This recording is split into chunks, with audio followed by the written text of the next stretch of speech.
السلام علیکم ناظرین، آج میں ایک ایسی شخصیت کے بارے میں بتانے والی ہوں جو کسی تعارف کی محتاج نہیں، جو آزاد ہندوستان کے پہلے وزیر تعلیم، مجاہد آزادی، مفسر قرآن، فلسفی، عالم دین تھے۔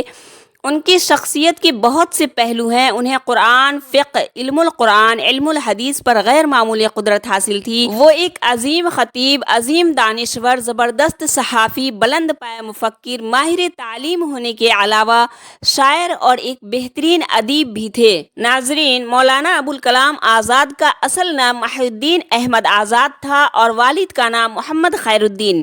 یہ 11 نومبر 1888 عیسوی کو مکہ میں پیدا ہوئے اور ان کا بچپن مکہ اور مدینہ میں گزرا اور وہیں پہ ابتدائی تعلیم والد سے حاصل کی۔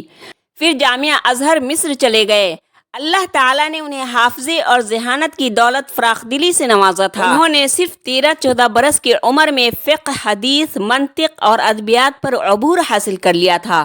مولانا کی ذہنی صلاحیتوں کا اندازہ اس سے ہوتا ہے کہ انہوں نے سب سے پہلا رسالہ ماہنامہ نرنگ عالم 1899 عیسوی میں جاری کیا، جس وقت مولانا کی عمر صرف 11 برس تھی، اور انہوں نے اسی طرح صرف 15 سال کی عمر میں نامہ جریدہ لسان الصدق جاری کیا، جس کی حالی نے بہت تعریف کی تھی۔ 1914 عیسوی میں الہلال کے نام سے پرچہ نکالا۔ یہ اپنی طرز کا پہلا پرچہ تھا۔ ناظرین، مولانا بیک وقت عمدہ انشا پرداز، جادو بیان، خطیب، بے مثال صحافی اور ایک بہترین مفسر تھے۔ مولانا کو 20ویں صدی کے بہترین اردو مصنفین میں سے ایک سمجھا جاتا ہے۔ مولانا آزاد نے کئی کتابیں لکھی، جن میں غبار خاطر، انڈیا ونس فریڈم، ترجمان القرآن سر فہرست ہیں۔ 1992 عیسوی میں مولانا کو ان کے خدمات کے لیے بھارت رتن سے بھی نوازا گیا تھا۔ مولانا ایک نامور صحافی، بے مثل خطیب، زبردست عالم دین اور ادبی نثر کا بہت بڑا نام ہے۔ مولانا آزاد میں ہندوستانی سوچ و فکر کوٹ کوٹ کر بھری تھی۔ وہ ہمیشہ ہندو مسلم اتحاد و اتفاق کے لیے کوشاں رہتے تھے، جس کی وجہ سے ان کو انگریزی حکومت کا مخالفت بھی کرنا پڑا۔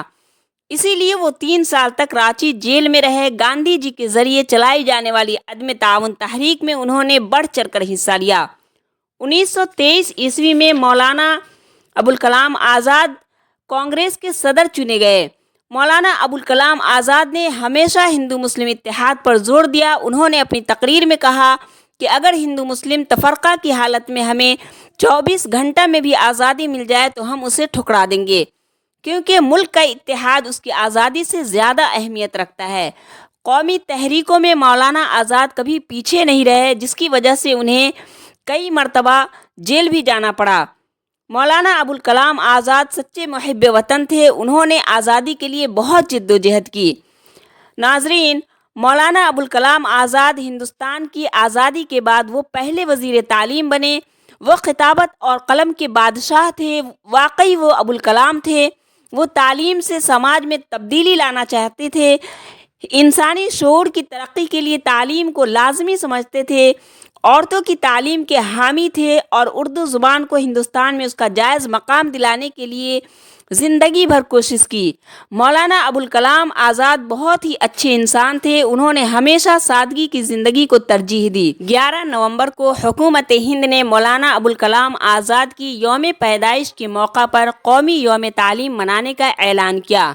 22 فروری 1958 عیسوی کو اس بڑی شخصیت کا انتقال ہو گیا، جس سے تمام ہندوستانی رنج و غم کے سمندر میں ڈوب گئے۔ آج مولانا ابوالکلام آزاد ہمارے بیچ نہیں ہے، لیکن ان کے اصول ہمیشہ ہماری رہبری کرتے رہیں گے۔